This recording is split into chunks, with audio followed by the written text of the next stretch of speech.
A slideshow. Slide, speakers. A bullet point list. Shauna appears on a video call at the top right-hand corner of the slideshow. We have Richard Cho, who's a senior advisor for housing and services at HUD in Fair Housing and Equal Opportunity, and he will be kicking us off today to talk about the importance of mental health and what HUD is doing to serve all HUD grantees and housing counseling agencies and partners in this space. Tracy Urban is a senior advisor for the Office of Fair Housing and Equal Opportunity, and she is our mental health professional who will be doing most of the presentation. And then we have our dear colleague, Lee Lester, who is training lots of housing counselors out there on certification and now on mental health. And she's executive director of Ubuntu Institute for Learning. So we have quite a lineup here. Slide, Richard Cho, Senior Advisor for Housing and Services, U.S. Department of Housing and Urban Development, HUD. Office of Housing Counseling. Promoting Community, Driving Change. 2024 Community Conference. And it's my pleasure to turn it over to Richard Cho and help get us started on this important conversation. Thank you so much. Thanks so much, Shauna. Shauna mentioned I'm Richard Cho, and I have had the privilege and honor of serving as the Senior Advisor to the HUD Secretary for Housing and Services. And I was brought on with one specific charge, which was to help make sure that housing is recognized as a healthcare solution and as a healthcare intervention. And I think when I joined the Biden-Harris administration at HUD in early 2021, the first sort of business at hand was to help HUD stand up a response to the COVID-19 pandemic. Now, I know that feels like a long time ago, and we are luckily through the worst of the pandemic, but think back to those days when the focus was on keeping people who lived in HUD-assisted housing and the people that we serve safe from the pandemic itself, as well as figuring out how we could get testing and vaccines and therapeutics to people who lived in HUD-assisted housing and were affected by the pandemic. But not long after we focused on kind of the immediacy of the pandemic response, we realized that the collateral consequences of the pandemic were much bigger than just the infectious disease itself. The COVID-19 and the pandemic emergency had significant impacts on housing challenges. It increased demand for rental housing. It led to increased rental costs. In addition, many people millions of Americans were out of work, beginning to fall behind in rent payments, falling behind in mortgage payments. And as a result, we saw the triggering of a lot of mental health and emotional distress as a result of those housing-related challenges. Similarly, if you recall that the COVID-19 pandemic, we were all focused on figuring out how we can stay at home, stay isolated. And what is the number one driver of mental health challenges? It's isolation. And so we saw a spillover effect where the public health protection and our need to stay safe and stay home and stay isolated did have significant impacts on our mental health. And not just among adults, but certainly among our youth and our children. And even today, many of the youth, and I as a parent, are continuing to see the challenges where young people are still facing mental health challenges. Now, I'm really proud that HUD has been part of an interagency effort across the administration to help address the nation's mental health crisis. And in 2022, President Biden announced a new national mental health strategy that was designed to help forge an interagency response to what we were seeing as a national mental health crisis affecting all Americans, but in particular, Black and Brown communities who were disproportionately affected in terms of having less access to treatment, less access to care for mental health challenges. So as part of that national mental health strategy, HUD did several things. First and foremost, as part of our efforts to address the nation's homelessness crisis, we looked at ways that we could help our communities, our grantees, HUD-assisted housing providers to coordinate housing-related supportive services. We know that housing with supportive services is needed, particularly for those struggling with mental illness. Now, I want to be clear, mental illness does not cause homelessness, but people who have mental health challenges and who are experiencing mental illness are more vulnerable to homelessness because of their not only their illnesses, but also their tendency to have lower incomes. And second, we know that homelessness itself exacerbates people's mental health issues. It can help lead to decompensation of mental health symptoms and often trigger a worsening of mental health symptoms overall. Now, second, what we also did was to ensure that we were working to provide broader education so that housing could actually be a platform for people to seek and obtain mental health care. We launched a webinar series through our Office of Public and Indian Housing and Community Support Services Division to make mental health normalized and aware. We wanted to destigmatize mental health within public housing settings so that public housing residents would be able to speak about mental health and the challenges that they were facing. Now, I actually had the chance to travel all across the country and visit with HUD's stakeholders and partners in the community. And at a roundtable of public housing agencies in one state, I was surprised that the number one issue that they raised was not about funding, and it was not about property management challenges. It was not about HUD's regulations. It was really about how do they help get the tools to better address the mental health needs of the residents that they were seeing in public housing: older adults, people with disabilities, people who had been affected by greater isolation. And so that webinar series that HUD's Office of Public and Indian Housing did was really a first step in helping to just make sure that we were talking about mental health and making it clear that we should have mental health in all things, and in all of our interactions with people who live in HUD-assisted housing. We should make it clear that people should know how to get help and be able to speak about that. But I think the thing that I'm kind of most proud of is the fact that we've also recognizing that when people face housing challenges, that can be a triggering event for worsening emotional distress or mental health distress, that we were equipping people who worked on the front lines of our housing system, housing counseling agencies, people who do fair housing enforcement and investigations, as well as service providers, particularly who work in HUD's multifamily housing, particularly the housing that serves seniors and older adults.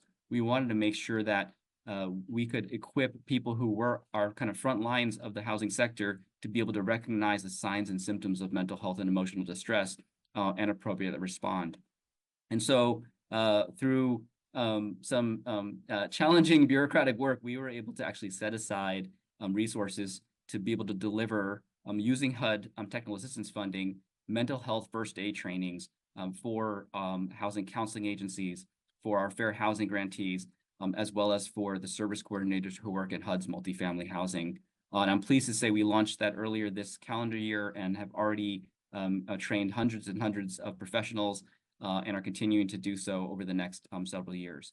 Now, part of that is also about realizing that the best way that we can address the mental health needs of the people that we ultimately serve, which are the people who live in HUD-assisted housing or who take advantage of the services that we fund and provide, is that we're also taking care of the people who are doing this work every day. And I think that's what this webinar is all about, is ensuring we know that that housing counselors, you face a lot of challenges. You do the hard work. And we also know that as part of that, there can be impacts on your own mental health as housing counseling professionals. And so a lot of what HUD has been doing is ensure that we are supporting people in the workforce itself to have that mental health care. I'll also note that in our homelessness programs, we are proud that for the first time, we've been able to actually give a raise to the frontline homeless services organizations. We fought for budget authority to be able to provide a cost of living adjustment to the homeless service organizations. So through the continuum of care competition that is open right now, we built in additional costs to be able to ensure that we're providing a cost of living adjustment to provide better compensation for frontline workers in the homeless service system. So again, I'm really proud of the work that we have done as part of the National Mental Health Strategy. I can't remember a time when we're hearing the federal government and HUD and the president and the vice president talk as much about mental health as is happening now. Probably dates back to decades. But again, we know we're facing mental health challenges across the country. We know those are not isolated to specific populations or communities, but it's nationwide.